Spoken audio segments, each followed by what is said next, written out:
Hello guys, welcome back to my channel. তো চলে এলাম নতুন একটা ব্লগ নিয়ে।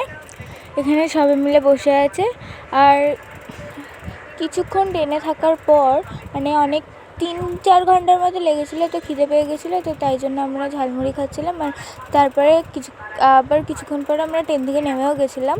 ওখানে সবার হাতে কিন্তু ব্যাগ ছিল, আমার হাতেও ছিল। উঠতে পারবি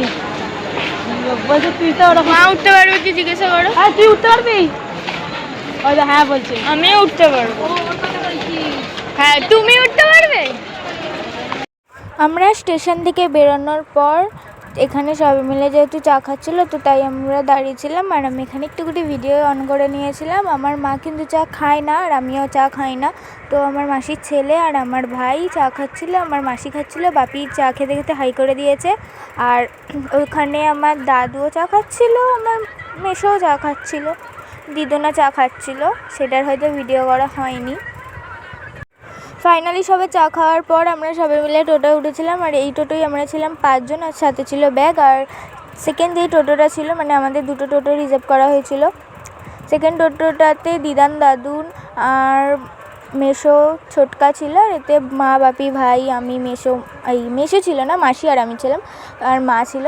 তো এখানে আমরা ঘাটে এসে গেছি আর ভাই ব্যাগ নিয়ে যাচ্ছিলো ভারী। এখানে দিদান, মাসি আর আমরা এখান থেকে যেতে একটু ভয় ভয় লাগছিলো, আর মাসিরও ভয় লাগছিলো, কিন্তু আমি এই কারোর হাত না ধরেই এখান থেকে গেছিলাম। আর এখানে 5-10 মিনিট ওয়েট করার পর আমাদের মায়াপুর যাওয়ার লঞ্চ এসে গেছিলো।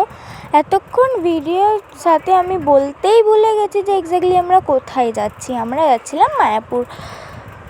তো এখানে কিছুক্ষণ পর লঞ্চ চলে এসেছিলো, তো আমরা এখন মায়াপুরে পার হই। দেখা হবে নেক্সট ভিডিওতে।